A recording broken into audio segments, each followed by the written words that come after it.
이로써 우리는 4일째 요한 1서의 말씀을 묵상하고 있습니다. 이 새벽을 깨워서 기도의 자리로 나오신 여러분께 성육신하신 주님의 따뜻한 은혜가 충만하기를 소망합니다. 우리가 신앙생활을 하면서 참 많이 사모하고 또 자주 사용하는 단어가 하나 있습니다. 그게 바로 뭐냐면 영적이다라는 단어입니다. 우리는 영적인 은사를 사모하고 또 영적인 체험을 간구하고 또 소위 영적인 능력이 있다라고 하는 사람들을 많이 부러워하곤 합니다.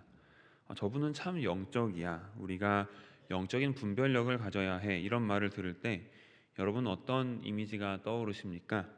대부분은 눈을 감고 깊이 기도하는 모습, 세상의 일들과는 좀 거리가 먼 어떤 거룩하고 신비한 어떤 상태, 혹은 육체적이고 물질적인 것을 초월한 고상한 어떤 무언가를 이 영적이다라는 단어에서 떠올립니다.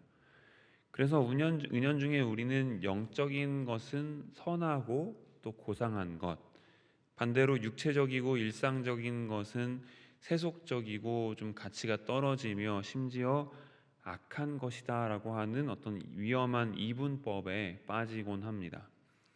그런데 여러분, 바로 이 지점이 우리가 가장 주의해야 할 함정입니다. 사도 요한은 오늘 본문 1절에서 아주 엄중한 경고로 말씀을 시작합니다. 우리 1절 말씀 같이 읽어보겠습니다. 사랑하는 자들아, 영을 다 믿지 말고 오직 영들이 하나님께 속하였나 분별하라. 많은 거짓 선지자가 세상에 나왔음이라. 아멘. 이 영적이라는 말은 무조건 다 좋은 것이 사실 아닙니다. 악한 영도 영이죠. 생각보다 이 영적이라는 단어는 매우 모호해서 때로는 이 단어가 나의 이기적인 욕망이나 내면의 두려움을 영적이라는 이름으로 그럴싸하게 포장해 버릴 위험도 있습니다. 그런데 사람들은 왜 자꾸만 잘못된 영적인 것, 특히 거짓 선지자들의 이런 가르침들에 많이 미혹될까요? 그 마음의 가장 깊은 뿌리에는 두려움이 자리하고 있습니다. 구약의 이스라엘 백성들을 한번 생각해 보십시오. 모세가 율법을 받으러 시내산에 올라가서 오랫동안 내려오지 않자 백성들의 마음에는 혹시 광야에 버려질지도 모른다는 그런 생존의 두려움이 엄습했습니다. 살아야 한다는 공포가 밀려오자 그들은 어떻게 했습니까? 아론을 부추겨서 재빨리 금송아지를 만들고 그것을 가리켜서 우리를 인도할 여호와다라고 불렀습니다. 여러분, 사람은 두려우면 스스로 신을 만듭니다. 보이지 않는 하나님을 인내하면서 그 하나님을 계속해서 참고 기다리려고 하기보다는 내 두려움을 즉각적으로 해소해 줄 눈앞에 보이는 우상을 내 마음대로 만들어내고 그것을 가리켜서 때로는 영적인 것이다라고 말하기도 합니다. 오늘날 세상에 나와 있는 거짓 선지자들과 이단들도 마찬가지입니다. 그들은 사람들의 이 연약한 두려움을 먹고 자랍니다. 어떤 이단들은 특정한 숫자에 들지 못하면 구원받지 못한다고 말하면서 협박하면서 공포를 조장하기도 합니다. 또 어떤 거짓 선지자들은 자신의 신비한 영적 체험과 능력을 막 과시하면서 자기를 따르지 않으면 큰일이 날 것처럼 사람들의 불안을 자극하기도 합니다. 그렇다면 우리는 이 모호하고 두려운 세상 속에서 어떻게 참된 하나님의 영을 분별할 수 있을까요? 요한은 복잡한 어떤 영적인 이론을 제시하지 않습니다. 생각보다 훨씬 단순하게 말합니다. 2절과 3절 말씀을 한번 같이 읽어보겠습니다. 시작. 이로써 너희가 하나님의 영을 알지니 곧 예수 그리스도께서 육체로 오신 것을 시인하는 영마다 하나님께 속한 것이요 예수를 시인하지 아니하는 영마다 하나님께 속한 것이 아니니 이것이 곧 적그리스도의 영이니라. 오리라 한 말을 너희가 들었거니와 지금 벌써 세상에 있느니라. 아멘. 요한이 참된 영적인 것을 분별하는 그 기준은 오직 하나입니다. 예수께서 육체로 오신 것을 시인하는가? 좀 다소간 이해가 안 되죠. 왜 영적인 것을 말하는 중에 어떤 것이 참된 영적인 것이다라는 것을 정의하는 중에 왜 예수께서 육체로 오신 것을 시인하는 것이 참된 영적인 것이다라고 말하는 것일까요? 이 요한 1서의 서신이 기록될 때 당시 영지주의자라고 불리던 거짓 교사들은 영적인 것은 선하고 육체는 악하다고 믿었습니다. 그들은 고상하고 신비한 영적인 지식을 깨달아야만 어떤 구원을 얻을 수 있다라고 가르쳤습니다. 그들의 논리에 따르면, 이 영지주의자들의 논리에 따르면 거룩하고 완전하신 하나님의 아들은 이 냄새나고 늙고 병들고 결국은 썩어질 더러운 육체를 입고 올 수는 없었습니다. 이 영지주의자들의 입장입니다. 성경의 말씀이 아니고요. 그들에게 말씀이 육신이 되었다는 것은, 즉 성육신은 끔찍한 소리였습니다. 왜냐하면 육신은 나쁜 거거든요. 그래서 그들은 심지어 이렇게까지 주장하기도 했습니다. 그리스도는 거룩한 영이심으로 결코 육체의 고통을 당하실 리가 없다. 그분이 십자가에서 피 흘리고 고통 당하신 것은 그저 그런 척한 것일 뿐이다. 인간 예수는 그때 고통 당했을지 모르지만 영이신 그리스도는 고통 당하지 않았다라고 하면서 인간 예수와 그리스도를 분리합니다. 가만히 들어보면은 이 그리스도를 아주 흠없는 영적 존재로 높여드리는 것 같다는 생각이 들지 않습니까? 우리 주님이 어떻게 비참하게 고통을 당하시겠어? 라면서 주님을 마치 변호하는 것처럼 들리기도 합니다. 그런데 성경은 그리스도의 육체성을 부인하는 이 그럴싸한 영을 가리켜서 단호하게 적그리스도의 영이다라고 못 박습니다. 도대체 왜일까요? 인간의 고통에 참여하지 않는 상태에서는 인간을 그저 어떤 영적으로 사랑하거나 영적으로 구원할 수는 없기 때문입니다. 종교개혁자 존 깔뱅은 기독교 강요에서 왜 중보자이신 그리스도는 왜 하필 참 사람이 되셔야만 했는가를 아주 깊이 있게 다룹니다. 우리의 죄를 씻기 위해서는 죄를 지은 인간의 육체적인 본성으로 그 죄값을 치러야만 한다고 말합니다. 사람과 똑같이 고통당해야 된다는 것이죠. 인간이 지은 죄의 형벌을 영적인 천사나 어떤 영적인 신이 아무런 고통 없이 그냥 훌쩍 덮어버리는 것은 하나님의 공의에 어울리지 않는 것이었습니다. 그래서 창조주 하나님께서 피조물의 고통의 한가운데로 들어오신 것입니다. 참 하나님이시자 참 인간으로서 우리의 모든 아픔과 배고픔, 때로는 배신당하는 쓰라림과 채찍에 맞는 살갗의 고통을 당신의 맨몸으로 다 받아내셔야만 했습니다.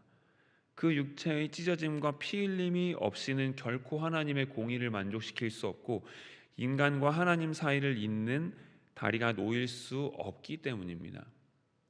이러한 깔뱅의 정의는 다소간 법정적인 느낌이 있어서 약간 딱딱하게 느껴지기에 구원에 있어서 육체성이 왜 필요한가를 좀 다른 관점에서 좀 살펴보겠습니다. 예전에 있던 교회에서 아들을 잃은 한 부모님의 슬픔을 위로하는 장례식을 집례할 일이 있었습니다. 예배를 드리니까 이제 설교를 해야 되는데 어떻게 설교를 해야 할지 감이 오지 않았습니다. 아들을 잃은 부모 앞에서 그 어떤 말도 위로할 수 없을 것 같았습니다. 다만 하나님 아버지께서도 독생자 예수 그리스도를 잃으셨으니 그 자식 잃은 마음 잘 아실 거라며 얼렁뚱땅 그냥 위로하고 넘어가게 되었습니다. 예배를 마친 뒤 교우들이 돌아가면서 악수하고 인사하는데 어느 한 권사님이 아들을 잃은 그 유가족을 꼭 껴안아 주시는데 그게 무척 위로가 되었습니다. 유가족들이 얼마나 울던지요. 그 어떤 설교보다도 그게 가장 큰 위로로 느껴졌습니다. 그 이유는 그렇게 그 유가족을 안아주신 그 권사님이 이전에 아들을 잃으신 경험이 있으신 분이시기 때문입니다. 그리스도께서 육체성을 갖는다는 건 이런 겁니다. 사람과 함께 고통당하심. 그것은 그 고통을 대신 극복해주고 모든 문제를 다 없애주는 것보다 훨씬 더 현실적이고 직접적인 구원입니다. 결국 그리스도의 육체성을 부인한다는 것은 무엇입니까? 우리를 대신하여 십자가에서 숨이 끊어지는 그 극한의 고통을 겪으신 하나님의 구원 방법 그 자체를 부정하는 것이 바로 그리스도의 육체성을 부인하는 길입니다. 구원에 있어서 고통은 필요하지 않다라고 하는 영지주의자들의 거짓말은 곧 우리를 구원할 유일한 중보자를 제거해버리는 가장 악랄한 사탄의 속임수인 것입니다.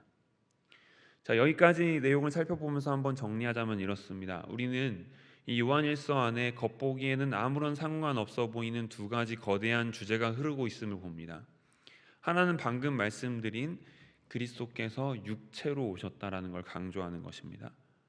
또 다른 하나는 오늘 본문 7절과 8절에서 강조하는 하나님은 사랑이시니 서로 사랑하라는 교훈입니다.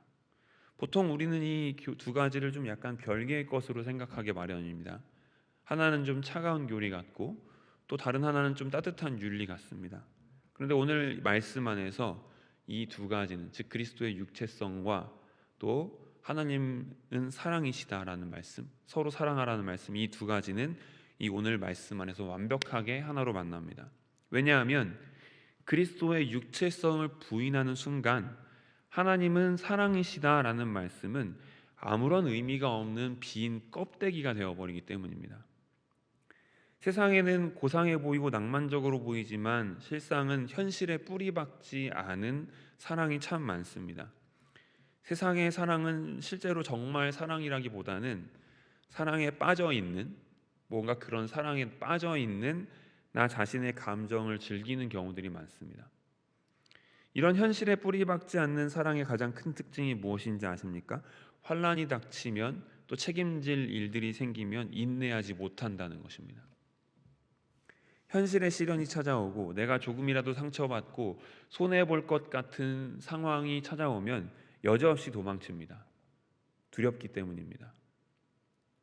만약 영지주의자들의 말대로 예수님이 육체로 오지 않으셨다면 하나님의 사랑도 딱 이 수준에 머물렀을 것입니다. 하늘 보좌에 앉아서 우아하게 내가 너희를 사랑한다라고 말로만 하시는 사랑, 우리의 삶의 구질구질하고 고통스러운 현실에는 절대 발을 담그지 않는 얄팍한 사랑이었을 것입니다.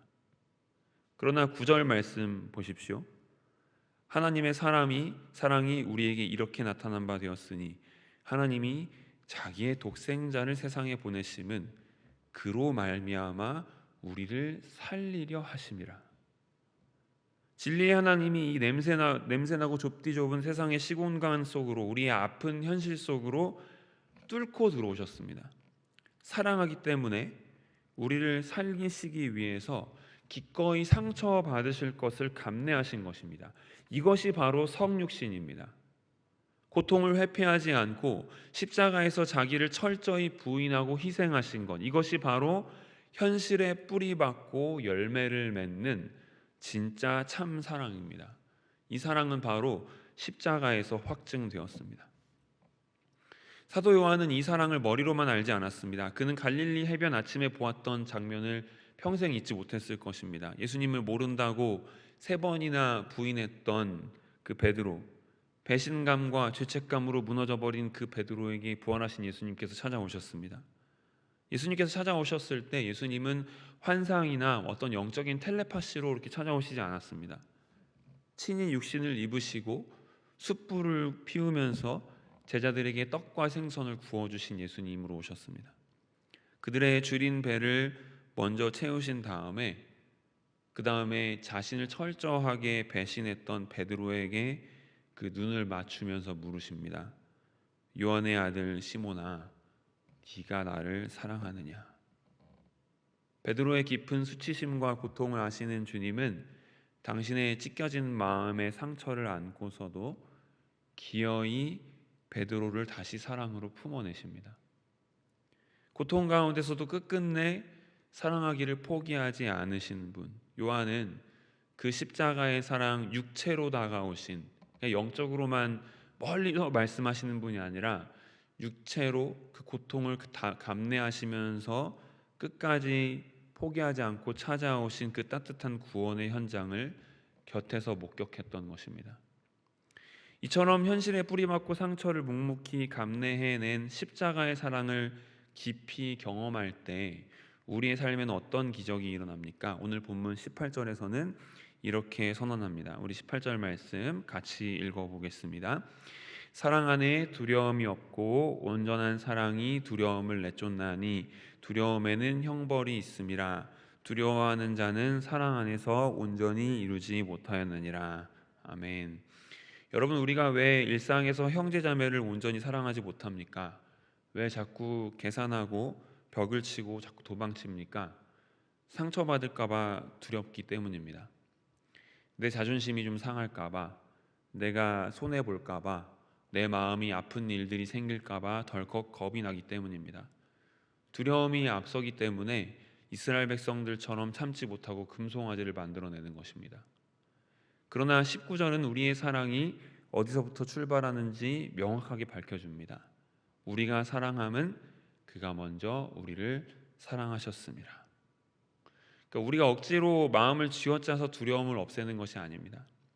창조주 하나님이 먼저 나를 살리시려고 친히 육신을 입고 이 팍팍한 땅에 내려오셨다는 사실, 나의 모든 고통과 수치를 대신 지고 십자가에서 죽으심으로 그 사랑을 확증하셨다는 사실이 믿어질 때, 그 주권적이고 압도적인 은혜가 내 영혼을 덮을 때 비로소 내 안에 있는 알량한 두려움이 쫓겨납니다. 온전한 사랑은 어떻게 두려움을 내쫓습니까? 상처받을 것을 알지만 그럼에도 불구하고 기꺼이 감내해 버리기 때문입니다. 배신당할 줄 알면서도 제자들의 발을 씻기시고, 침뱉음 당할 줄 알면서도 묵묵히 골고다로 걸어 올라가신 예수님의 그 완벽한 사랑이, 그 온전한 사랑이 내 안에 부어질 때 비로소 우리는 상처받더라도 그것을 두려워하지 않고 이웃을 향해 손을 내밀 수가 있게 됩니다. 여러분, 오늘 우리는 어떤 사랑을 하면서 살아가고 있습니까? 영적이라는 이름으로 포장된, 어떻게 보면은 내 욕망과 감정과 불안만을 채우려고 하는 그런 사랑을 하고 있지는 않습니까? 아니면 오늘 내게 주어진 이 팍팍한 삶의 현실에 깊이 뿌리를 내리고 지체들의 아픔을 품어주며 기꺼이 손해와 상처를 감내하는 십자가의 사랑을 하고 있습니까? 세상의 거짓 선지자들은 자꾸만 신비한 능력을 쫓으라고 우리들에게 유혹합니다. 완벽해지지 않으면 하나님이 벌하실 거라고, 육신의 고통은 결국 실패한 것이라며 육신을 멀리하라며 두려움을 조장합니다. 그러나 막연하고 모호한 영성을 그러니 쫓지 마십시오. 오늘 나의 가장 아픈 현실, 가장 나의 일상적인 한가운데로 기꺼이 육신을 입고 찾아오신 예수 그리스도를 깊이 만나시는 이 새벽이 되길 원합니다. 상처를 받을 것을 두려워하면서 율법과 공포 속에서 금송아지를 만드는 신앙이 아니라 나를 사랑하신 그 은혜의 힘을 의지하십시오. 나를 위해 십자가에서 철저히 고통당하신 주님처럼 오늘 하루 우리도 내 곁에 있는 가족 그리고 교회 지체들을 향해서 저 멀리서 혀로만 사랑하는 것이 아니라 수고해보고 땀 흘려보고 같이 책임져보고 그 위치에 같이 내려가보고 그렇게 인내하면서 참된 사랑의 열매를 맺어가는 복된 은혜가 있기를 주님의 이름으로 축원합니다. 기도하시겠습니다. 은혜로우신 하나님 아버지, 보이지 않는 영원하신 하나님께서 죄 많고 연약한 우리를 구원하시기 위해 육신을 입고 이 척박한 땅에 오신 그 크신 사랑을 찬양합니다. 고통받기를 거부하고 영광만 취하려는 세상 속에서 십자가의 그 끔찍한 형벌과 고통을 피하지 않으시고 친히 우리의 중보자가 되어주심에 감사드립니다. 주님, 우리는 때로는 영적이라는 그럴싸한 이름으로 나의 이기심을 포장하고 상처받는 것이 두려워서 조급하게 나만의 금송아지를 만들며 살아왔음을 회개합니다. 배신당한 아픔 속에서도 베드로를 먼저 찾아가 떡을 떼어주시며 사랑으로 품으셨던 주님, 그가 먼저 우리를 사랑하셨다는 이 주권적인 은혜가 오늘 우리의 따뜻하고 우리의 차갑고 두려운 심령을 덮어 주시옵소서. 오늘 하루 우리의 삶의 자리가 주님의 성육신을 닮아가게 하여 주시옵소서. 뜬구름 잡는 얘기가 아니라 행함과 진실함으로 내 현실에 깊이 뿌리박고 이웃의 아픔을 함께 짊어지게 하여 주시옵소서. 손해보고 상처 입을까 두려워하는 마음을 십자가의 완전한 사랑으로 쫓아내 주시고 묵묵히 사랑의 열매를 맺어가는 우리 모두가 되게 하여 주시옵소서. 고통 가운데서도 우리를 끝까지 사랑하셔서 십자가에 달려 돌아가신 우리 구주 예수 그리스도의 이름으로 기도드립니다. 아멘.